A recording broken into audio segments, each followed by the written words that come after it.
There's a drainage vent on this side of the pond. Chesterfield Police Corporal Detective James Barrett keys in on a nearly 20-year-old crime scene. We were able to fairly quickly, with the use of this generator, complete the pumping of the water and debris that was in the bottom of the pond. As the department searches for clues behind this Coleborough Road property, once owned by Charles William Cole. We are looking at the retention pond where Mr. Cole was found floating face down.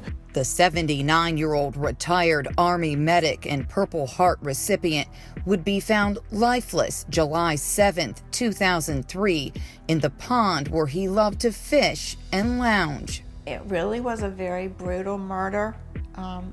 I know from having looked at the documentation that he probably did suffer.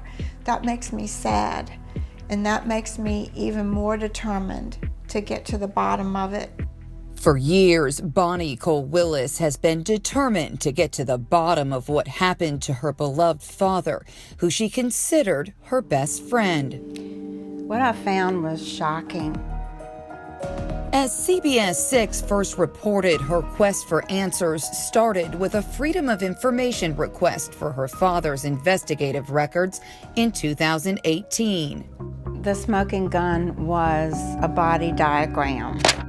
My first thought in looking at it was, oh my God, he was stabbed. What had been ruled an accidental drowning death would be reopened as a homicide investigation. I begged them to please find out what happened to my father. After his determined daughter fought to have her father's body exhumed in February 2019, and an autopsy, sharp force injury to the neck, stab wound to back, lettered E, back to front and downward. Cause of death, stab wounds to neck and torso. Manner of death, homicide. proved Mr. Cole had been brutally stabbed. The case is now in the hands of Chesterfield's Unsolved Major Investigations Group, known as UMIG. We were able to put into practice a series of forensic testing and other avenues available to us to investigate the case, which included more detailed and comprehensive interviews of those folks that had maybe already spoken to investigators in the past. But leaps and bounds have taken place in our capabilities to forensically test evidence that may have been secured even 20 years ago.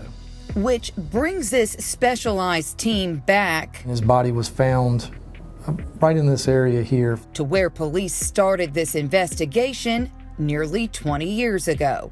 That pump has a filter on it. Draining the pond as they search for evidence. It will not allow us to destroy or discard any additional evidence. Can you confirm for us whether you left that residence empty-handed, or if you left that residence with something to work with? I do not feel that we left the residence empty-handed.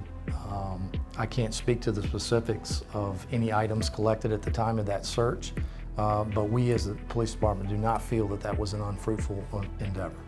Bonnie, do you think your father knew the person who killed him? I do.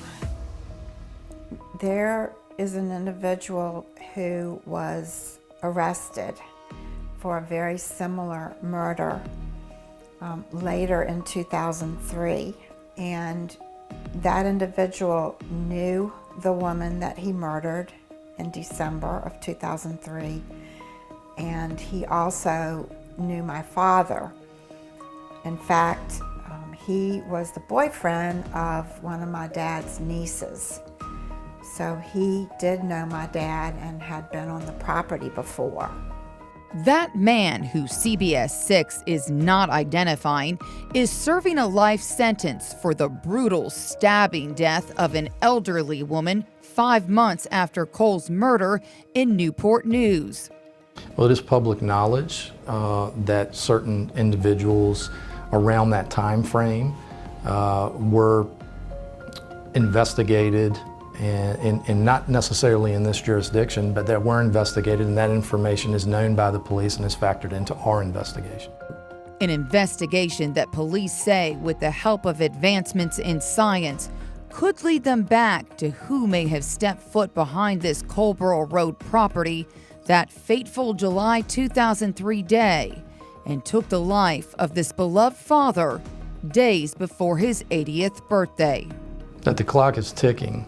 There's a limited amount of time for this individual to come to a conclusion that they have within their ability. They've carried this burden with them, and if it's not the conscience that kicks in and causes this individual to come forward with what they have done, I would say that for those of us whose professional job it is to hunt you down, we will not sleep, we don't blink, and that day is coming. I've referred to it as a dog with a bone that won't let go of that bone.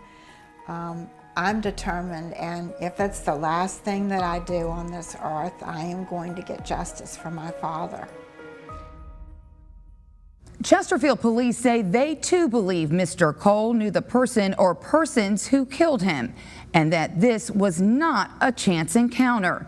They believe someone in this community has information that can help them solve this murder. You can call Crime Solvers at 804-748-0660. Tips are anonymous, and you could receive a reward.